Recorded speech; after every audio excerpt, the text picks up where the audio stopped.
네, 오늘도 우리 아름다운 꿈의 교회에서 함께 성삼위 하나님께 예배드리는 모든 믿음의 가족 여러분들에게 우리 주님이 주신 말씀의 은혜가 풍성히 임하는 복된 이 시간이 될 수 있기를 간절히 소원합니다.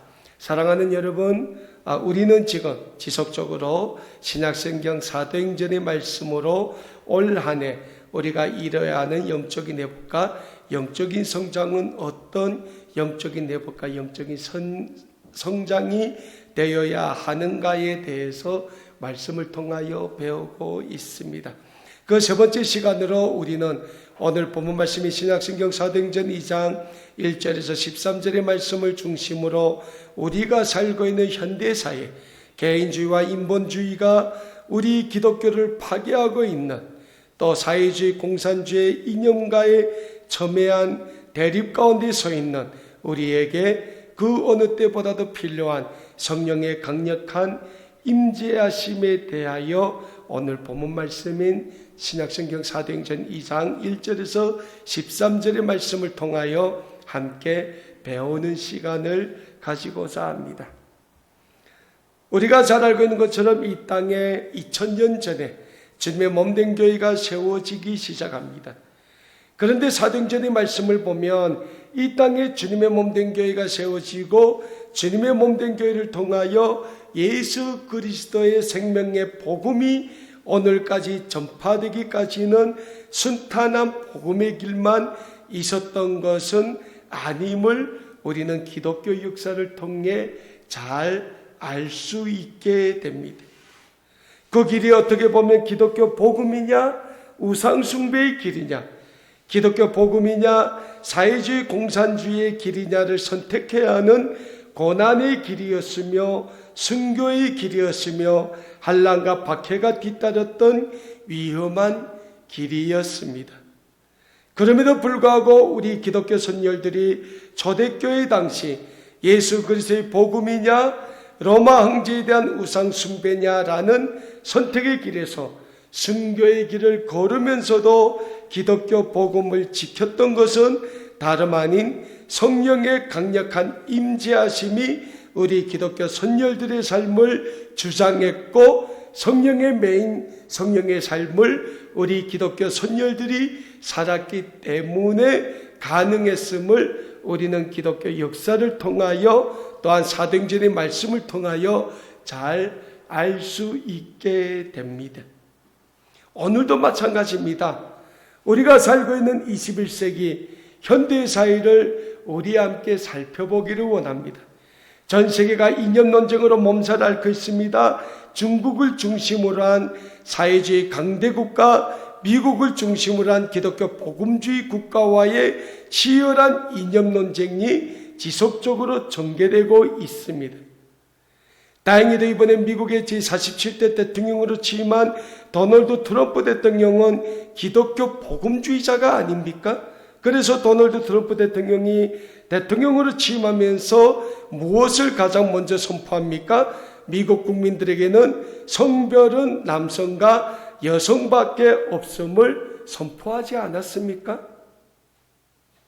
결국 동성애를 비롯한 문란한 성에 대한 국민들의 인식을 바꾸겠다는 것을 선포한 것입니다. 이 선포는 기독교 복음주의에 기초한 하나님의 창조의 질서를 회복하고 지키겠다는 기독교적 가치관에서 나온 선포가 되는 겁니다. 우리가 잘 알고 있는 것처럼 하나님이 우리 인류를 창조하셨을 때 남자와 여자를 창조하셨습니다. 그 중간에 하나님이 동성연애자를 만들었다는 것은 성경에 없습니다. 그런데 지금 전 세계가 동성연애를 인정하고 있습니다. 기독교 복음주의 국가였던 유럽을 비롯하여 전 세계가 동성연애로 몸살 앓고 있습니다. 우리 대한민국도 마찬가지입니다. 사회에서 성소수자들의 인권을 보호해야 한다고 주장하는 반기독교주의가 우리 사회에서 일어나고 있습니다. 그리고 이 반기독교주의가 교회에도 교모하게 침투하고 있다는 사실입니다. 이와 함께 이념 논쟁이 얼마나 치열합니까? 미국과 중국과의 전쟁은 그 가운데에는 자유민주주의의 승리냐 사회주의 독재의 승리냐를 판가리하고 있는 이념전쟁이 아닙니까? 지금 우리 대한민국도 마찬가지입니다. 북한의 김정은과 중국의 시진핑과 잘 지내보자는 반기독교 세력과 자유민주주의 체제를 수호하자는 기독교 세력, 좀 더 구체적으로 교회와의 치열한 이념전쟁이 지금 대통령 탄핵 사태로 격화되고 있는 것입니다. 그런데 사랑하는 여러분, 어느 시대나 어느 역사나 기독교와 반기독교와의 전쟁에서 반기독교 세력이 승리한 적은 단 한 번도 없었다는 것은 역사에 변하지 않는 진리임을 믿으시길 바랍니다. 이 땅에 초대교회가 세워질 때도 전 세계를 지배했던 로마 정부가 기독교를 얼마나 탄압했습니까? 그러나 결국 로마도 콘스탄틴 황제 때 기독교를 인정하고 받아들였다는 겁니다. 어느 시대에나 기독교 복음에 저항했던 반기독교 세력이 승리한 적은 기독교 역사에 단 한 번도 없었다는 것은 변하지 않는 역사의 진리인 것입니다. 그렇다면 사랑하는 여러분, 왜 기독교는 그 모진 시련과 환난의 시대를 이어오면서도 기독교 복음의 진리를 지켰으며 기독교를 박해했던 그곳에는 왜 주님의 몸된 교회들이 우후죽순처럼 세워지게 되었습니까?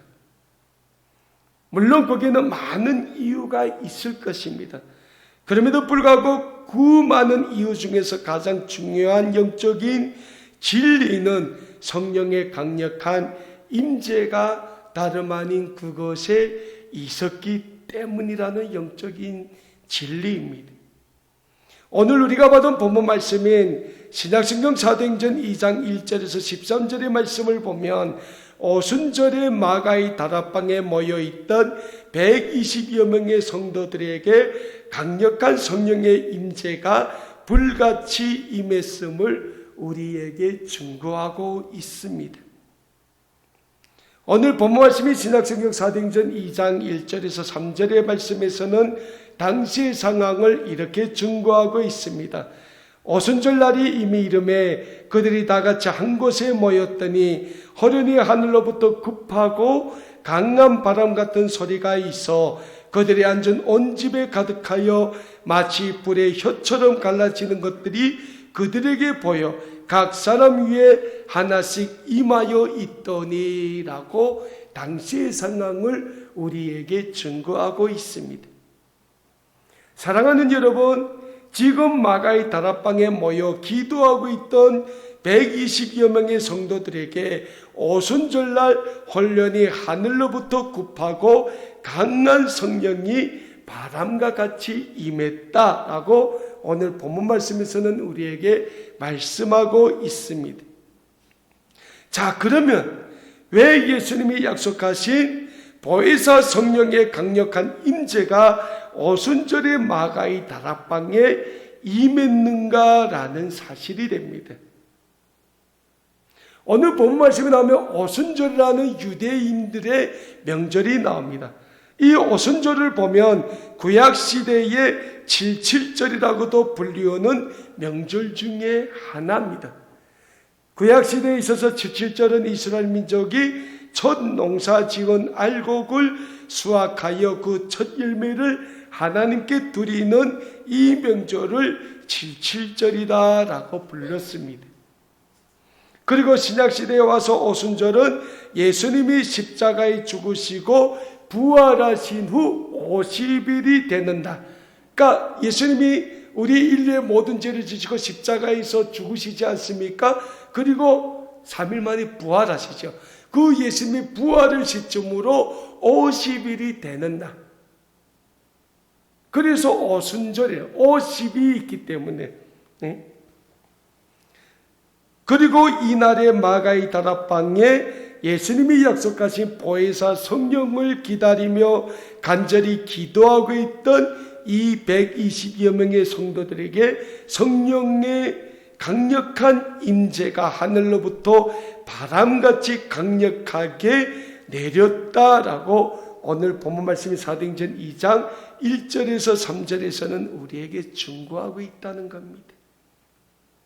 그리고 무엇보다 오순절의 성령의 강력한 임재는 이 땅에 주님의 몸된 교회가 세워지는 결정적인 출발을 알리게 된다는 영적인 의미에서 우리 기독교 역사에서는 매우 중요한 영적인 계기점이 되었다는 사실을 우리는 오늘 본문 말씀을 통하여 배우게 됩니다. 무엇보다 마가의 다락방에 모여 기도하고 있던 120여 명의 성도들에게 성령이 강력하게 임재함으로 인하여 그들은 반기독교 세력을 피해 숨어있던 운둔자에서 담대하게 예수는 그리스도이시며 하나님의 아들이시라고 선포하는 기독교 복음의 선포자, 증거자로 자리매김을 하게 되었음을 우리는 오늘 본문 말씀인 사도행전 2장 4절의 말씀을 통하여 또한 배우게 됩니다. 오늘 본문 말씀 신약성경 사도행전 2장 4절에서는 이렇게 증거하고 있습니다. 그들이 다 성령의 충만함을 받고 성령이 말하게 하심을 따라 다른 언어들로 말하기를 시작하니라 라고 우리에게 증거하고 있습니다. 사랑하는 여러분, 성령이 지금 다마가의 다락방에서 기도하고 있던 120여 명의 성도들에게 임재합니다. 그들이 어떤 상황입니까? 반기독교 세력이 유대의 종교 지도자들과 그들을 따르는 유대교 세력들, 그리고 로마의 그 탄압으로부터 마가의 다락방에 숨어 성령의 임재만을 위해 기도하고 있던 예수님의 제자들을 비롯한 예수님을 따랐던 120명의 성도들이 숨어있던 마가의 다락방에 임했다는 거예요. 그들은 운둔자입니다. 그들은 자기들을 잡아 죽이려고 하는 유대교의 종교 지도자들, 그 유대교를 따르고 있던 유대인들, 그리고 로마의 포갑으로부터 마가의 다락방으로 숨어들어서 예수님이 약속했던 보혜사 성령이 오시기를 기도하고만 있었다는 거예요.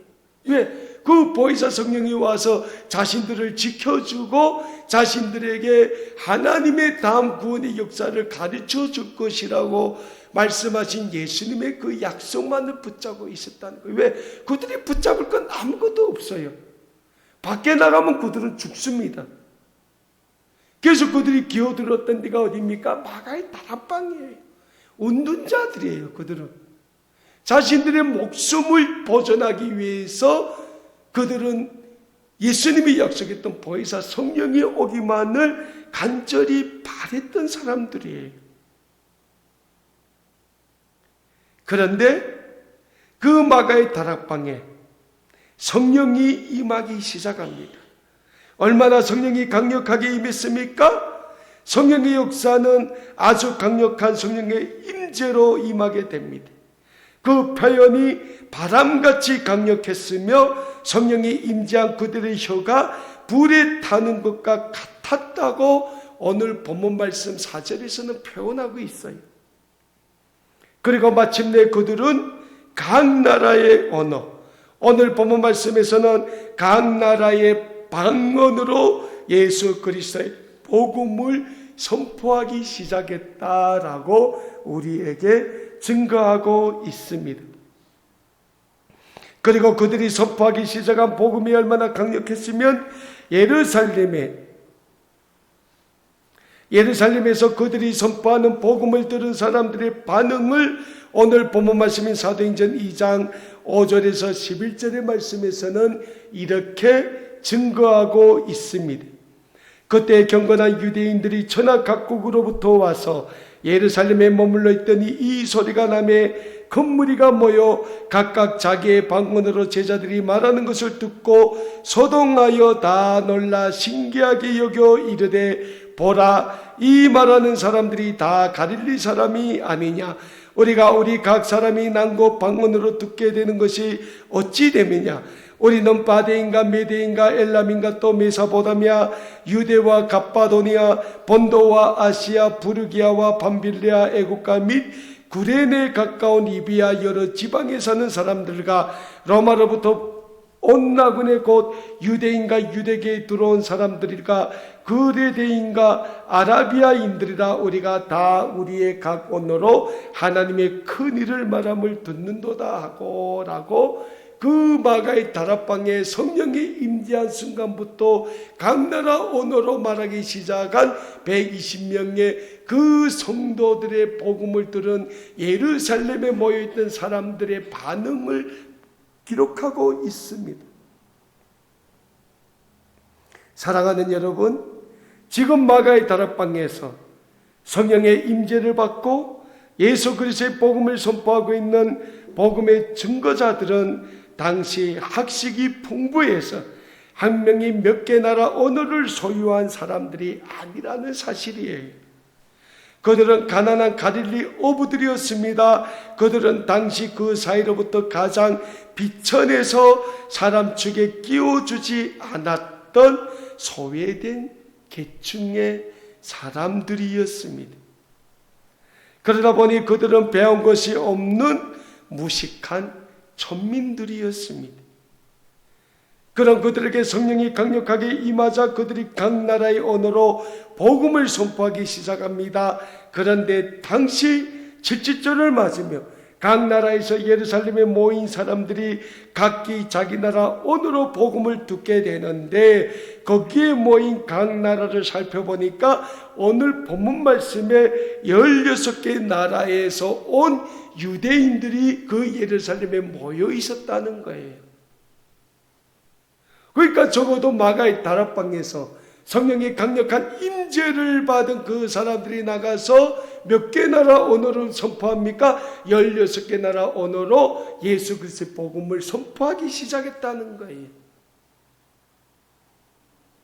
그런데 그들은 자기 자신들이 어느 나라 말로 예수 그리스도의 복음을 선포하는지 몰랐다는 거예요. 그래서 오늘 표현이 뭡니까?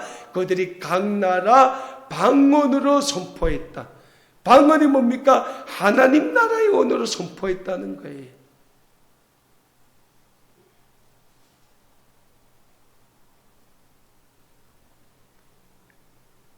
그래서 그 예루살렘에 모여있던 유대인들이 자기 나라 언어로 복음을 전하는 사람들이 누군지 살펴보기 시작합니다. 그런데 자신들에게 자신의 나라 언어로 복음을 전하는 사람들은 갈릴리 사람들이다라고 표현하고 있어요. 갈릴리는 천한 사람들이 모여 살던 지역입니다. 갈릴리 사람들 대다수는 갈릴리 호수에서 베드로처럼 물고기를 잡는 어부로 많이 살았던 사람들이에요. 그러니까 옛날에 어부면 얼마나 천한 직업이었습니까? 배우지 못했어요. 아는 게 없어요. 고기 잡는 것 외에는 아는 게 없는 사람들. 그런데 그 사람들이 담대히 나가서 16개 나라 언어로 예수 그리스도의 생명의 복음을 전파하기 시작했다는 거예요.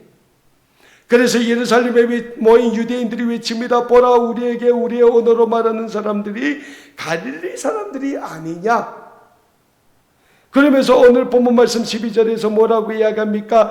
다 놀라며 당황하여 서로 이르되 이 어찌 된 일이냐 하며. 왜? 그들은 각 나라 언어로 말할 수 없는 사람들이에요. 근데 그들이 각 나라 언어로 복음을 전하니까 그들의 복음을 듣고 다 놀랐다는 거예요. 사랑하는 여러분, 성령이 우리에게 임재하면 우리도 성령이 주장하는 성령의 삶을 살게 된다는 영적인 진리를 우리는 믿고자 합니다. 무엇보다 성령이 임재하고 성령이 주장하는 성령의 삶을 살게 되면 우리의 삶은 우리가 살던 인간적인 생각, 인간적인 풍속에 젖어있던 과거의 삶이 아닌 복음의 증거자가 되는 새로운 영적인 삶을 살게 된다는 영적인 진리 또한 우리는 믿고자 합니다.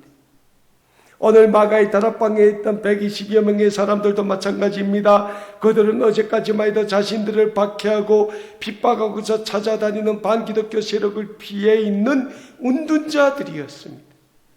그러나 그들에게 성령이 강력하게 임재하자 그들은 성령이 말하게 하심을 따라 각자에게 주시는 성령의 언어로 예수 그리스도의 복음을 증거하는 복음의 증거자로 그 삶의 위치가 바뀌게 되었다는 사실입니다. 무엇보다 그들이 전하는 복음의 메시지는 강력한 영적인 힘을 가지고 있었습니다. 그래서 그들로부터 복음을 들은 유대인들이 뭐라고 이야기합니까? 오늘 본문 말씀이 사도행전 2장 11절 후반 부분입니다. 우리가 다 우리의 각 언어로 하나님의 큰 일을 말함을 듣는다 하고 라고 표현하고 있어요. 사랑하는 여러분, 지금 각 나라에서 칠칠절을 맞으며 예루살렘에 모인 유대인들이 성령의 임재하신 가운데 복음을 증거하는 이들로부터 복음을 전해 듣고는 하나님의 큰 일을 들었다라고 서로 이야기하고 있는 겁니다. 물론 예수님의 복음을 들은 이들 중에는 반기독교 세력들도 있었습니다. 아마도 당시에 유대인들이나 유대 종교 지도자들이었을 것입니다. 그래서 그들은 성령의 강력한 임재함을 받고 각 나라 언어로 복음을 전하는 그들을 가르쳐 비난한 글입니다. 오늘 본문 말씀 13절에 그들이 비난한 그림을 이렇게 표현하고 있습니다. 또 어떤 이들이 조롱하여 이르되 그들이 세술에 취하였다 하더라 라고 비난한 그림을 우리는 오늘 본문 13절 말씀을 통해서 찾아보게 됩니다. 그러나 사랑하는 여러분, 그럼에도 불구하고 성령이 말하게 함을 따라 복음을 전하는 이들이 선포하는 복음에는 강력한 영적인 힘이 있다는 진리를 우리는 믿어야 합니다. 그리고 그 성령의 강력한 임재가 오늘 우리 대한민국의 기독교인들을 통하여 우리 사이에 증거되고 보여지고 그러므로 통하여 반기독교의 첨예한 영적인 전쟁으로 몸살을 앓고 있는 우리 대한민국을 바로 세우고 우리 사회에 하나님의 정의가 물같이 하나님의 공의가 마르지 않는 강같이 흐르게 하는 예수 그리스도의 세상으로 만들어가는데 마음껏 쓰임받는 성령의 강력한 임재가 이 시대에 우리 사회에도 필요하다는 영적인 진리를 우리는 잊지 말아야 합니다.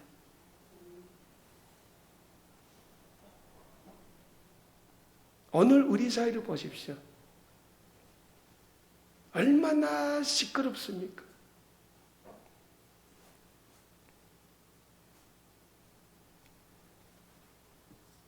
서로 다른 이념을 가지고 치열하게 대립을 하고 있습니다. 그런데 그 중에서 대한민국이라는 이 국가 전통성을 지키고자 하는 세력은 우리 기독교예요. 그리고 그 기독교의 저항에서 이 사회의 정통성을 무너뜨리고 이 사회를 북한과 중국과 같은 사회주의 이념이 지배하는 사회로 만들자 하는 세력은 어떤 세력입니까? 옛날에 김일성 장학금을 받으면서 여러분 알죠? 80년대 초까지 북한이 대한민국보다 잘 살아간 거. 그때 엄청나게 북한이 남한을 적합하기 위하여 그때 남한의 대학생 세력들에게 돈을 뿌린 거. 그때 김일성 장학금이라는 게 있었어요. 그걸 받으면서 맨 앞에서 이 대한민국을 무너뜨리기 위해서 데모하고 학생운동에 앞장섰던 사람들. 그 사람들이 어느 한 당의 기득권 세력으로 자리 잡았지 않습니까? 그 사람들이 사회주의 공산주의를 외치지 않는다 뿐이지 그 사람들이 하고자 하는 정치가 뭡니까? 북한의 김정은하고도 잘해보고 중국의 시진핑하고도 잘해보고 그거 아닙니까? 만약 이 사회가 그런 사회가 되면 첫째는 우리 북한 이탈 주민들 우리는 갈 데가 없어요. 우리 다시 미국 가든 어디 가야 돼요 또.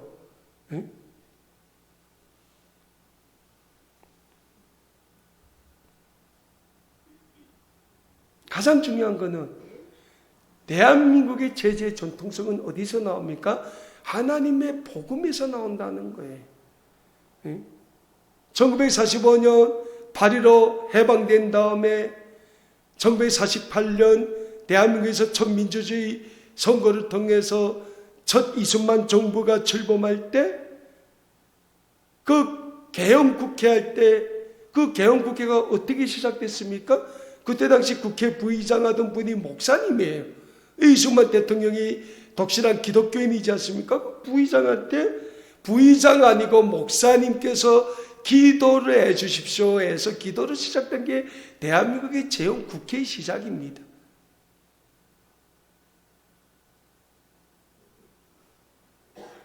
물론 저는 대통령이 다 잘했다는 건 아니에요. 대통령도 잘못된 게 있어요.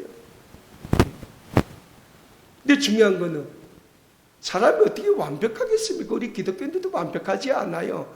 하나님 앞에서 완벽한 사람은 한 명도 없어요.